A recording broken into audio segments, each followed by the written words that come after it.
Assalamualaikum, bertemu lagi dengan saya Gina Zakia. Saya akan mempresentasikan sesi 6 mengenai kesetaraan gender dalam pendidikan dasar.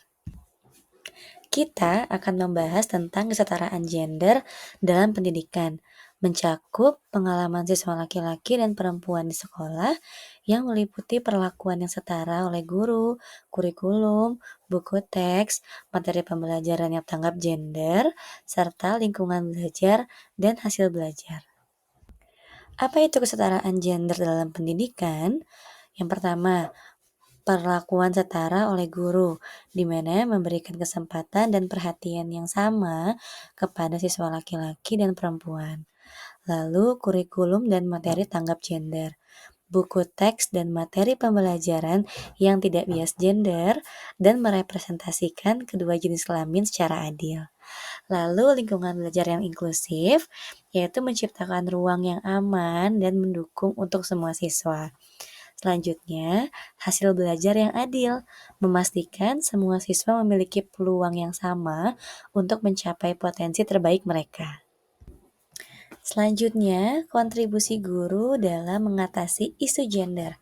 Cara menciptakan lingkungan inklusif, yaitu yang pertama, komunikasi inklusif, menggunakan bahasa yang netral gender dan menghindari stereotip dalam percakapan sehari-hari. Lalu, pembagian kelompok yang adil, membentuk kelompok belajar campuran yang mendorong kolaborasi lintas gender. Selanjutnya, role model positif, menampilkan contoh laki-laki dan perempuan yang sukses di berbagai bidang. Lalu yang terakhir, kesempatan yang sama, memberikan kesempatan yang sama untuk memimpin, bertanya, dan berpartisipasi aktif.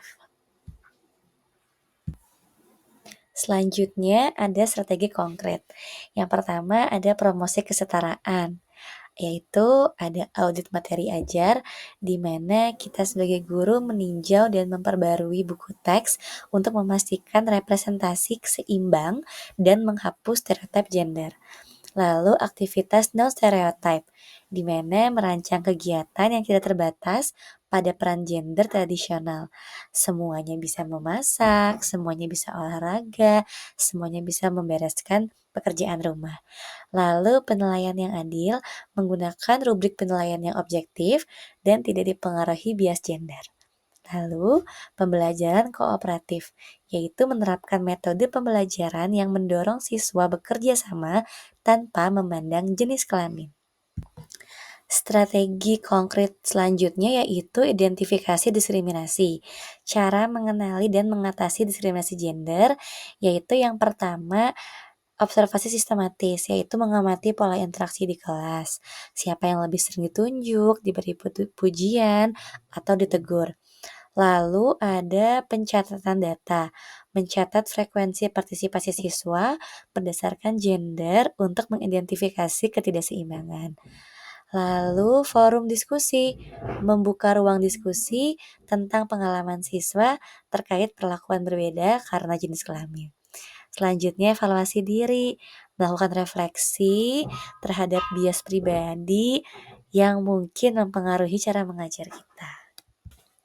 Strategi konkret selanjutnya yaitu mengajarkan keberagaman, yaitu metode yang mengajarkan penghormatan terhadap perbedaan, yaitu integrasi dalam kurikulum, role play dan yaitu integrasi dan kurikulum, memasukkan cerita dan materi tentang tokoh dari berbagai latar belakang gender dalam pelajaran.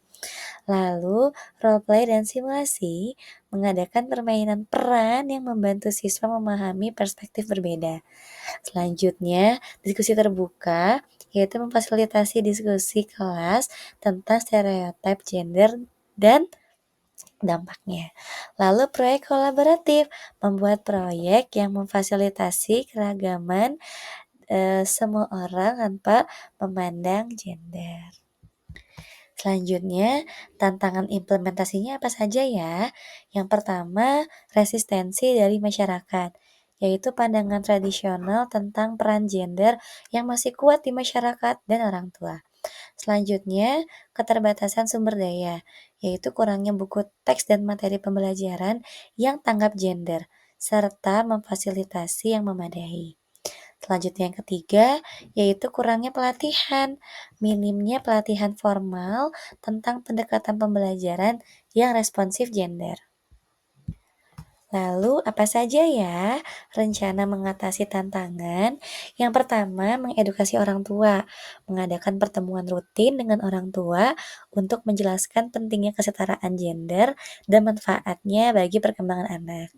Yang kedua, kreativitas dan adaptasi, memodifikasi materi yang ada, membuat sendiri bahan yang ajar yang inklusif, dan memanfaatkan sumber daya digital gratis.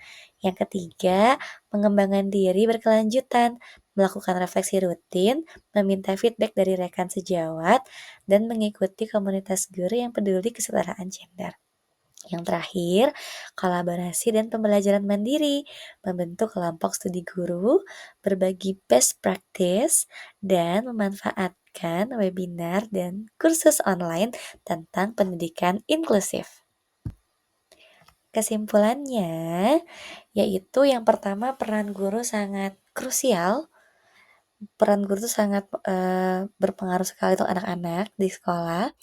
Lalu perubahan mulai dari hal yang kecil, kolaborasi antara guru, anak, sekolah, dan orang tua itu adalah kunci.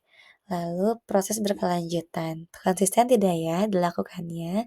Pendidikan yang adil dan inklusif adalah hak setiap anak tanpa memandang jenis kelamin.